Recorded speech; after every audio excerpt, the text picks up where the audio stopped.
예레미야 49장은 열국 중 무려 6나라에 대한 멸망을 예언하고 있습니다.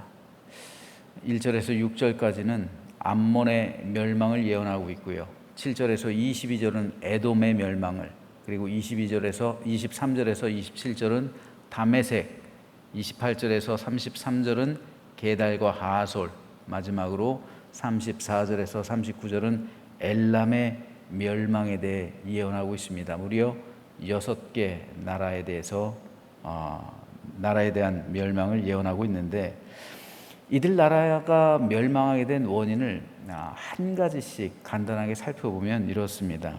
먼저 암몬 지파는, 원래 암몬은 모압 지파 위에 살고 있었거든요. 그런데 하나님께서는 암몬 지파의 땅을 허락해 주셨어요. 그래서 이스라엘 백성에게 주지 않으셨어요. 모압과 암몬 지파, 그리고 맨 밑에 에돔, 그리고 모압, 또 암몬, 이 지파의 땅을 허락하지 않으셨어요. 그래서 루벤 지파하고 갓 지파, 그리고 므낫세 반 지파가 그들의 땅을 피해서 그 요단강 동쪽에 있는 그 땅을 차지하게 됐는데, 근데 문제는 암몬 지파가 갓 지파의 땅을 쳐들어갔다는 거죠. 그래서 갓 지파의 땅을 정복해서 자기들이 살아가요. 이것에 대해서 하나님께서는 책망하시는 겁니다. 왜 너희들은, 내가 너희들에게 암몬 지파의 땅을 허락해 주었음에도 불구하고 형제 이스라엘 땅을 침범해 가지고 그 땅을 빼앗아서 거기서 살아가느냐? 갓 지파의 땅을 빼앗은 것에 대해서 하나님께서는 책망하시고 이에 대해서 심판하시는 겁니다. 그리고 에돔 족속은 에서의 후손들이잖아요. 즉 에서와 야곱 형제죠. 그런데 에돔 족속처럼 이스라엘을 미워하고 시기하고 조롱했던 족속이 또 없어요.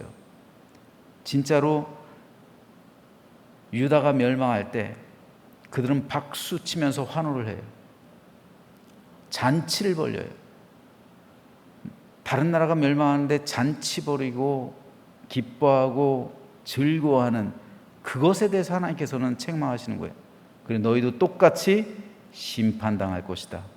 너희 나라도 똑같이 그렇게 망하게 될 것이다. 너희도 똑같이 그렇게 포로가 되어 끌려가게 될 것이다. 이에 대한 심판입니다. 그리고 세 번째로 다메섹은 아람이에요. 아람의 수도가 다메섹이에요.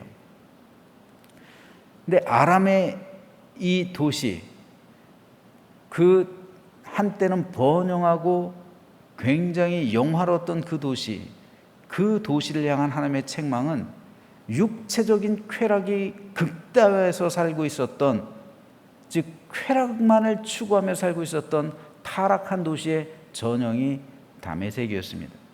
그 타락에 대한 심판을 하나님께서는 하시는 거예요. 게달과 하솔은 물질적인 풍요로움만을 추구하는 삶을 살아가고 있던 도시의 전형입니다. 이들에게 중요한 것은 돈이에요. 오직 돈만을, 오직 물질의 풍요로움만을 추구하면서 살아가고 있던 도시의 전형, 이에 대한 심판을 하나님께서는 하시는 것이고, 그리고 마지막으로 엘람은 교만입니다. 작은 나라였는데도 불구하고 교만했어요. 어저께 살펴보았던 모압의 세 번째 죄악과 똑같습니다. 자, 이렇게 본다면 참 나라들이 멸망하는 원인들이 다양해요. 다양한데 한 가지 특징이 있어요.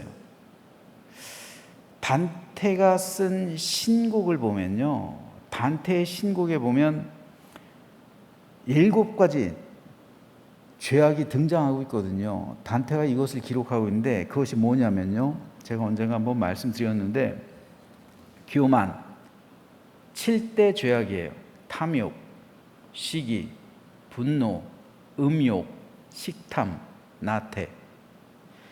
이 7가지 죄악이 단테가 신곡에서 쓰고 있는 7가지 죄악이에요. 사람들이 이 7가지 죄악을 범한 사람들이 지옥의 형벌을 각각 다르게 받고 있더라라는 것을 단테는 신곡에서 기록하고 있습니다. 그런데 이 7가지 죄악이 오늘 나라가 멸망한 원인에 그대로 적용되고 있는 거예요. 암몬이요? 암몬 족속은 갓지파의 땅을 빼앗았죠. 뭘 위해서? 탐욕이에요. 식탐입니다. 개인적으로 보면 식탐이고요, 나라적으로 보면 탐욕이에요. 에돔은요, 형제 이스라엘을 미워하고 조롱했죠. 시기와 분노예요. 다메섹은요, 육체적인 쾌락을 추구하여 타락했죠. 음욕입니다. 음행이고, 그리고 간음이에요. 게달과 하솔이요, 물질적인 풍요로움만을 추구하는 삶을 살았죠. 그래서 나태와 게으름에 빠졌죠. 엘람은 교만했어요.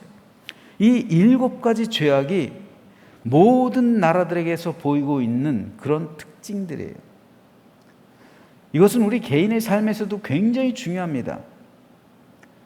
우리 개인의 삶 속에서도 이 7가지 죄악의 모습들이 다 비춰질 수가 있는 거예요. 그리고 우리는 각자 약한 부분들이 한 가지씩 있어요. 반드시 사람한테는 약한 부분이 있어요. 이 7가지 죄악 중에서 약한 부분이 있다니까요. 저도 그렇고 여러분들도 그렇고 약한 부분이 한 가지씩 있어요. 여기서 교만, 탐욕, 시기, 분노, 음욕, 식탐, 나태, 이 7가지 죄악 가운데 내가 가지고 있는 가장 연약한 그 부분을 통해 마귀가 들어오는 거예요. 그게 마귀의 통로예요. 이게 굉장히 중요합니다, 여러분. 이걸 방비해야 돼요. 어떤 목사님 혹은 어떤 성도, 어떤 누군가 존경받는 사람 다 완벽해요. 그런데 그 사람한테도 약한 부분이 있어요. 그거 방비하지 못하니까 마귀가 그쪽으로 들랑달랑 하는 거예요. 그래서 결국 그 사람을 무너뜨려 버려요. 어떤 목사님은 다 좋은데 돈에 약해. 그럴 수 있잖아요. 네, 그럴 수 있어요.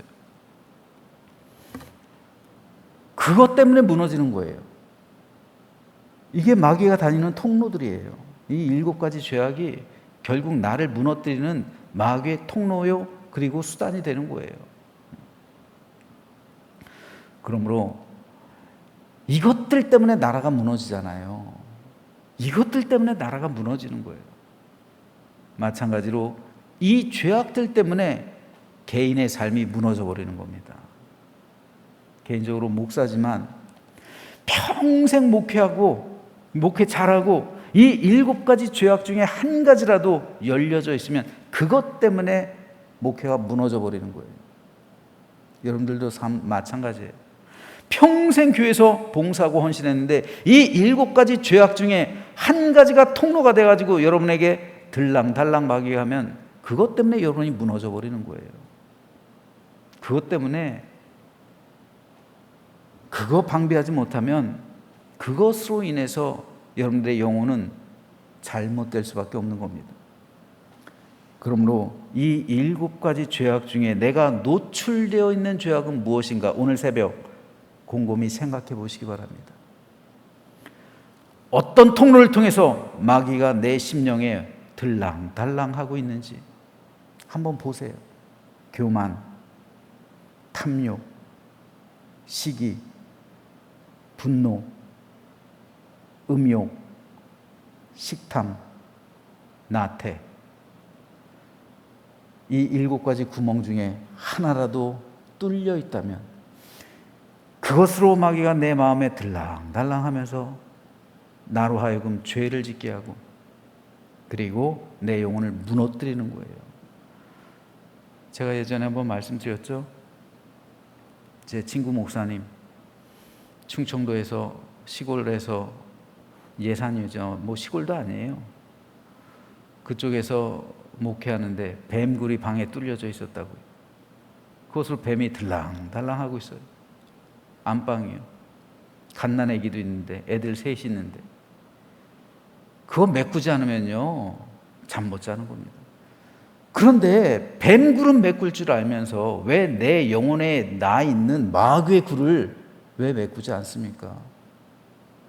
저도 그렇고 여러분도 그렇고 메꿔야 돼요. 메꿔야 내 영혼이 삽니다. 이거 메꾸지 않으면 내 영혼 죽어요.